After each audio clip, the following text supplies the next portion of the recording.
Well, we're back on the RF-20 today, and I think what I'm going to do is attack this little project right here. And what I do, I gotta stop saying what I do is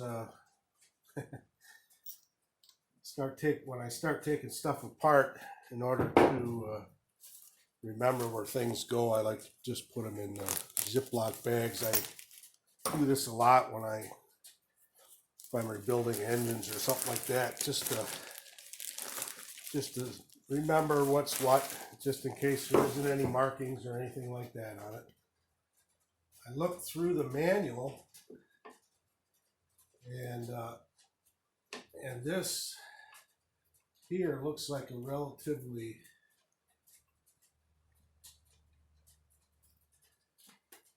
easy disassembly. It looks to me like it all just slides apart. So what we have to do is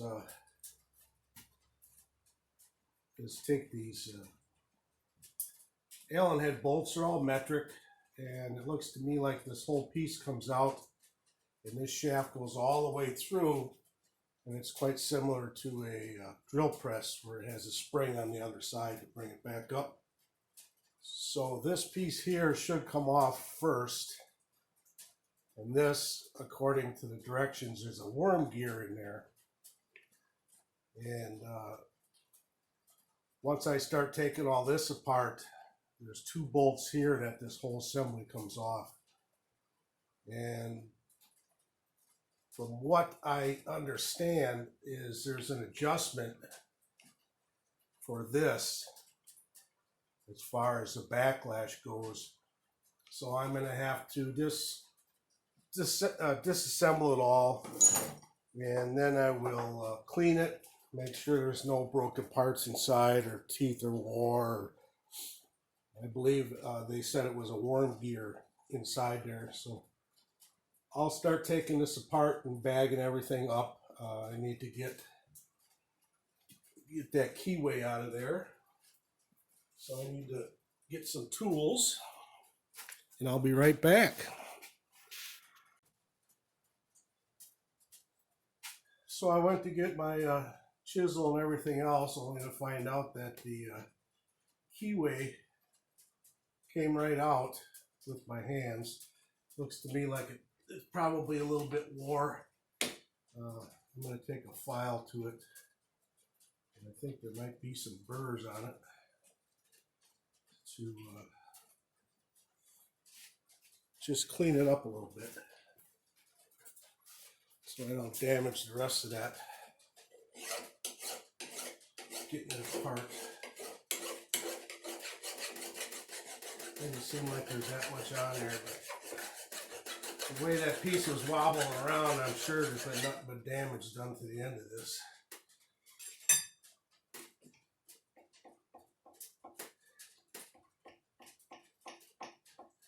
Come on, baby.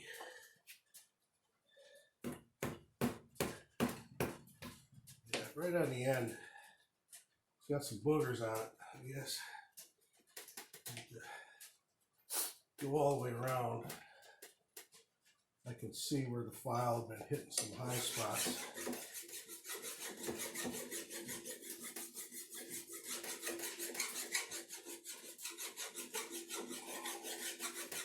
Wish I was left-handed. This wouldn't seem so awkward.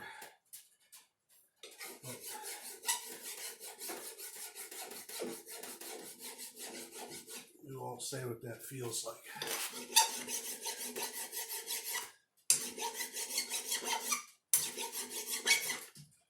Big booger there.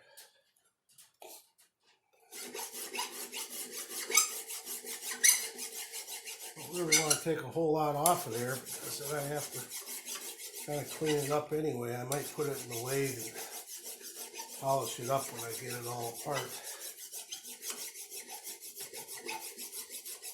But the rest of it looks pretty decent. It's probably dirty. Dirty, dirty. Dirty, dirty.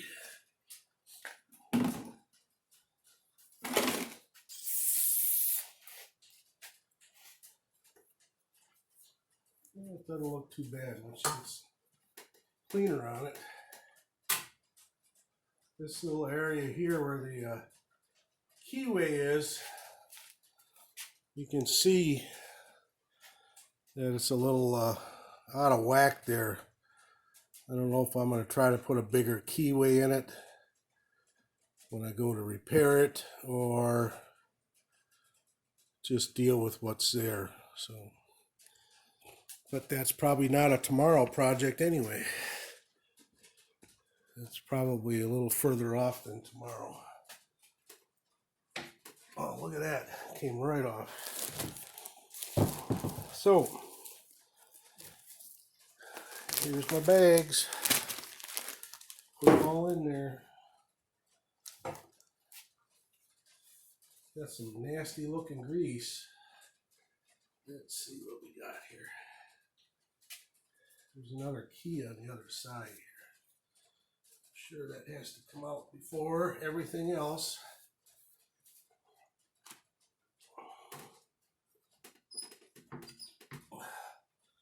There's that other key.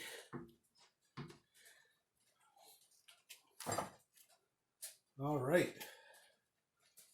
That one looks loose as a goose too. I hope that's not wore out. No, that one looks in good shape. Nice and square. All the way down.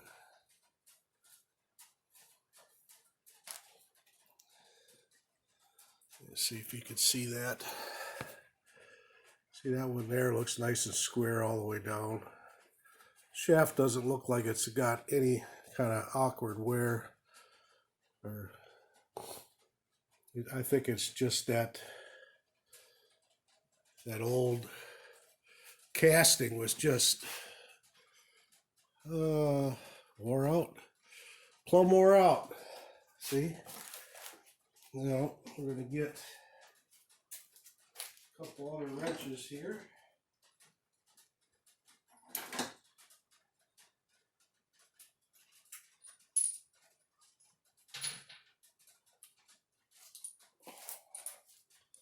This one here for this handle, that one was not that. All right, that one is a number 4. A number 4 hex metric. Let's see, there's only one of them in there. Seems to be a plastic wheel, which is good in one way and bad in another way. Doesn't look wore out at all, so I'm going to put that in the bag with the other handles. Now, what do we got here? This is the dial. Now this dial is pretty icky. I'm going to put it in some de-ruster to clean it off and see if it comes back to life. I don't really want to hit it with a wire wheel. All I got's a stainless one, and I'm afraid it's going to destroy the numbers. So I'm going to clean it up good with a degreaser and then put it in my, I have a little tank vibration thing. I don't remember what they're called now. God, my mind is a zero today. I only had a half a cup of coffee though.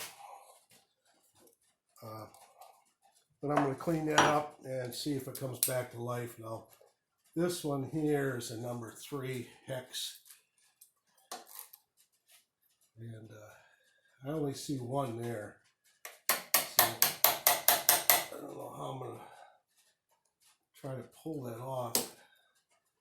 I have some pullers, but I don't know if it's going to grab. Got a little high spot on here. You see it has to come off.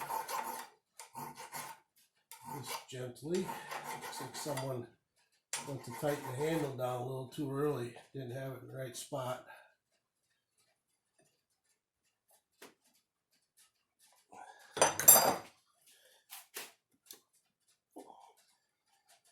Oh, I hate to pry on that, only because I know it's probably pot metal.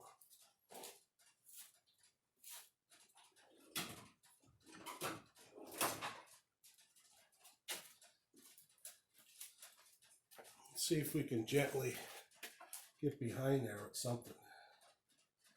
Oh, sweet. There we go. Come on, baby.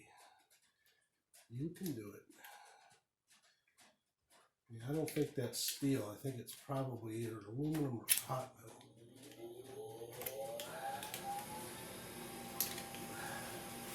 Come on, baby.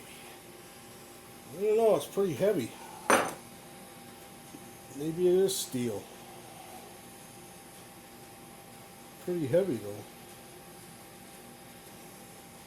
I don't know if you can see that. Obviously you can't tell by looking at it, but by the weight of it, I'm saying it's some kind of either poured pot metal or a chunk of steel, but hopefully that'll come out clean. I'm going to clean that up and drop it in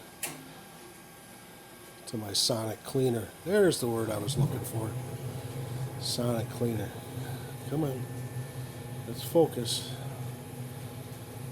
Let's try to be nice to me today. So, anyhow, that was pretty simple getting off too. Let's move on to the next project.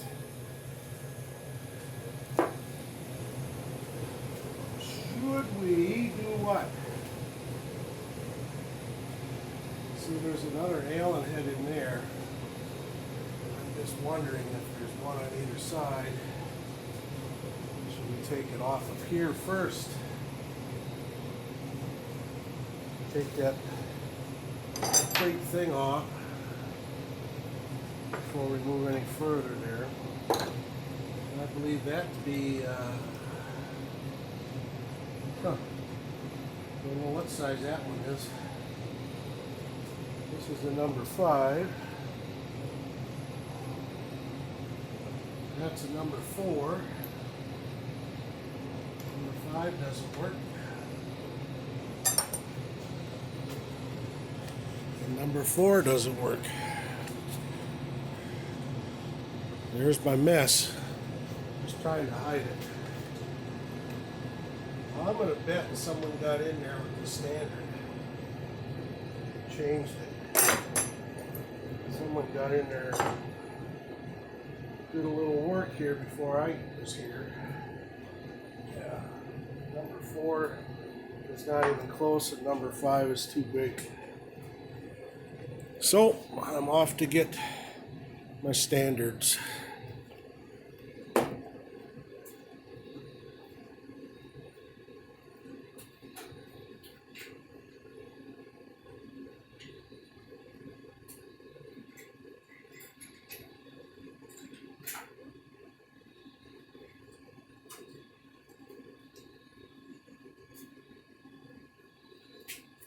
So I'm going to guess 3/16. Let's just see. Oh yeah. And it's loose. That's nice.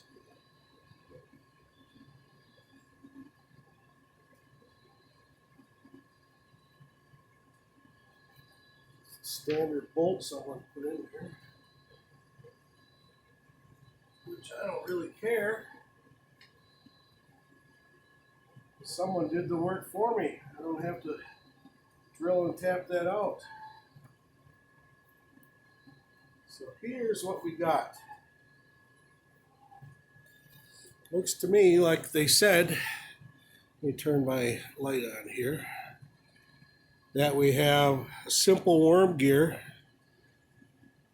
and I believe in order to adjust that, we would set it up kind of like a rear end on a car. You know, you put it in back and forth closer to the tooth themselves, and looks like it's in good shape. Doesn't look all wore out. So I'm hoping that we can adjust it. Oops. I'm hoping that we can adjust it to make that go away. We're going to find out. I don't know if I have to maybe oval out those holes. I'm not sure how that works, but at least we know now what the issues could be. So I'm going to try to get that gear off of there, and we will get that all cleaned up and see if there's any other problems with that gear. And I might see if I can actually find that gear instead of going through the process, making sure there's not any problems as far as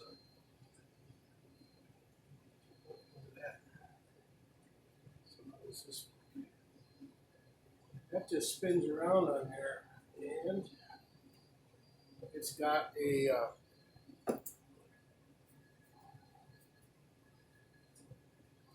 it's just got a standard pin clip there that we would take off, and then after that it should slide right off of there. So what happens is this piece here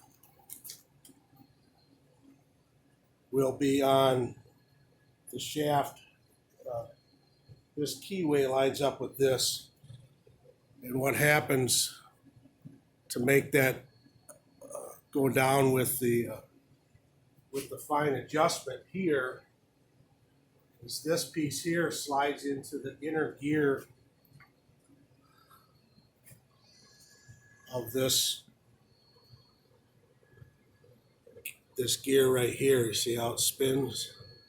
Now inside there's just a little circlip that we'll take out with our pliers. But in order to engage this fine adjustment handle, this piece here slides into the gears that are inside here. And when you want to do it by hand, with the crappy handle that I have, you just slide that away from those gears. So it's a pretty simple. It's pretty simple as far as engineering, I guess, goes on that. And the only problem I'm going to have is figuring out the proper way to adjust the backlash. This here obviously is going to come out of here. It's not loose at all, so I don't know if those are bearings on there or what they are. But I'm going to look at the manual and make sure before I take that all apart that it's not something that's going to really cause me havoc if I take it apart. So I'm going to go get my retaining pliers, and I will take that off and we'll move on.